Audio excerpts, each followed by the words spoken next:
ओम श्री गणेशाय नमः। भगतजनों राधे राधे।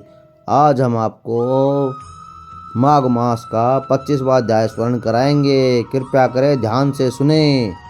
देवदूती महर्षि का राजा चित्ररथ को सद्गति के लिए उपदेश। लोमेश जी बोले कि हे ब्राह्मण, जिस समय पिशाच योनि युक्त राजा चित्ररथ देवदूती ऋषि के आश्रम के निकट मूर्छित होकर गिरा, उस समय महर्षि उपासना में लीन थे। देव ऋषि तपस्या से उठे तथा पिशाच योनि में राजा को देखा। उस समय पिशाच योनि युक्त राजा भयानक आकार युक्त था तथा दहाड़े मार मार कर रो रहा था। उसकी योनि जीर्ण शीर्ण अवस्था में थी। महाभयानक पिशाच अत्यंत कष्टमय स्थिति में करा रहा था तथा त्राहि त्राहि कर रहा था। देव ऋषि देवधिति ने कहा कि हे पिशाच, तू कौन है? तू मेरी कुटिया के निकट किस प्रकार आया? तू क्यों इस प्रकार दारुण कष्ट भोग रहा है? मेरे आश्रम में आने के पश्चात कोई भी जंतु कष्ट नहीं पाता है।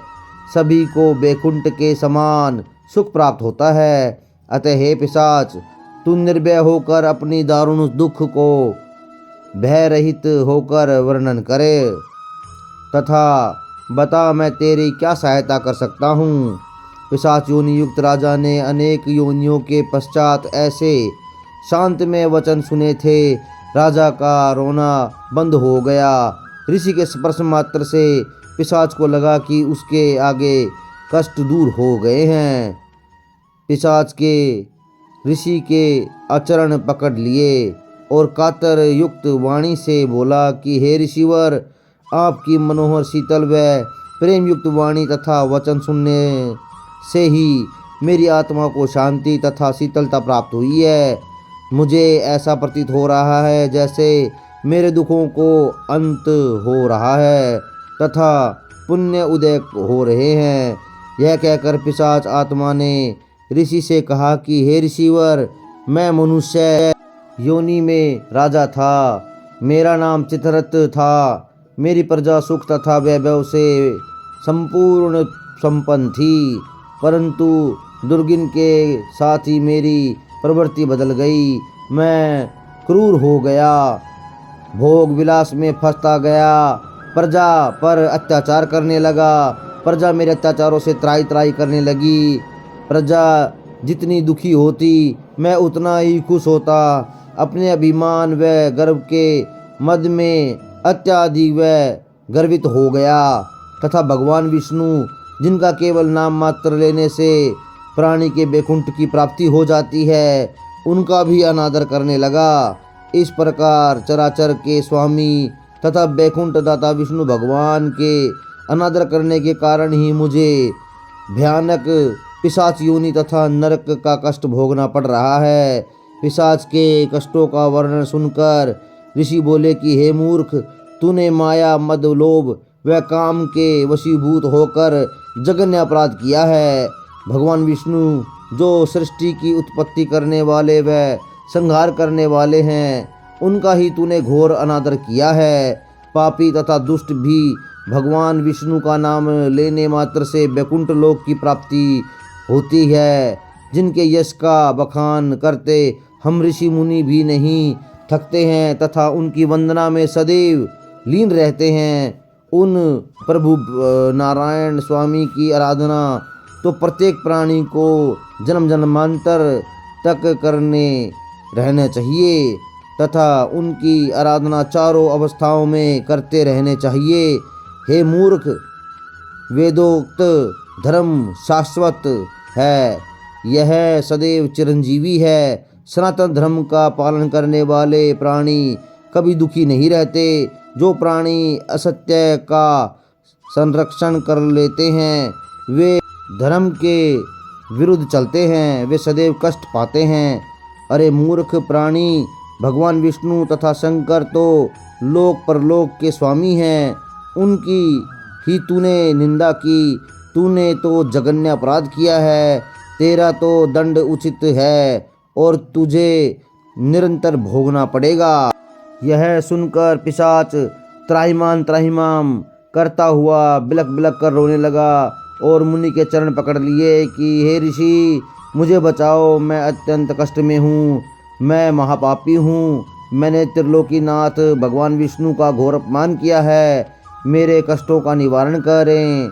ऋषि ने शूल कोमल हाथों से पिशाच राजा के मस्तिष्क पर हाथ फेरा तथा बोले कि हे भद्र, तुमने वास्तव में घोर अपराध किया है। हे राजन, निश्चय ही भगवान विष्णु ने द्रोह करने के कारण ही तुमको घोर नरक का कष्ट भोगना पड़ा।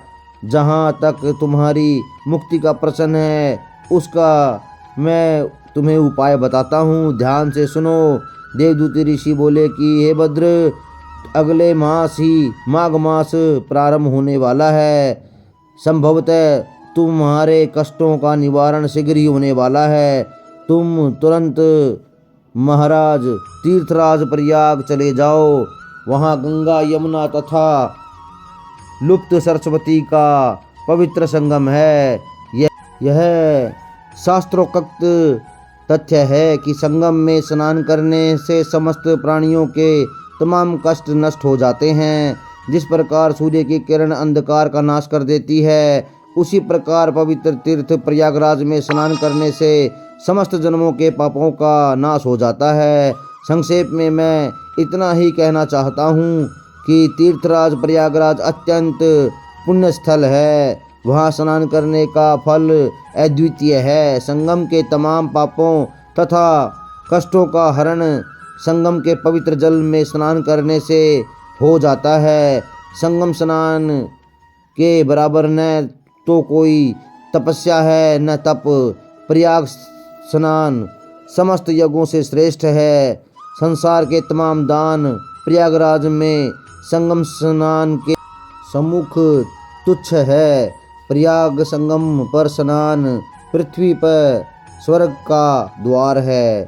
इसके स्नान मात्र से प्राणी जन को मोक्ष की प्राप्ति होती है। अग्नि की एक तुच्छ चिंगारी आग की लपट बनकर बड़े बड़े घास के ढेर तो क्या भवन भी सुहा कर देती है।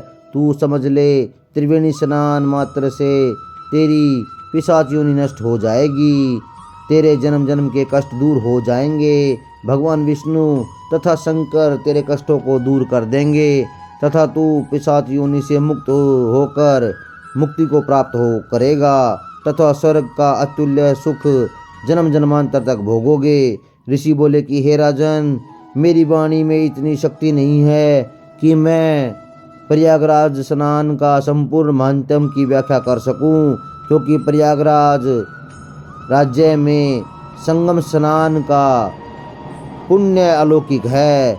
एक सत्य वृतांत है कि केरल का एक ब्राह्मण केवल त्रिवेणी जल स्पर्श से मुक्ति को प्राप्त हो गया था। पिशाच योनि युक्त राजा मुग्ध होकर ऋषि के वचन सुन रहा था। उसने अत्यंत कातर वाणी से कहा है, मान्यवर ऋषि, मुझे केरल के ब्राह्मण की कथा का वर्णन सुनाइए, जिससे मेरे हृदय की शंका निर्मल हो जाए तथा मेरे हृदय जो अत्यंत दुखी तथा चाल्यमान हो रहा है, उसकी जिज्ञासा शांत हो सके। इति माघ मास महंत्यम 25वां अध्याय समाप्त। श्रीमन्नारायण नारायण हरि हरि, भजमन नारायण नारायण हरि हरि। गोविंद बोलो, गोपाल बोलो, राधा रमण हरि गोविंद बोलो। बोलो जय जय श्री राधे, बोलो वृंदावन हरि लाल की सदा ही जय हो।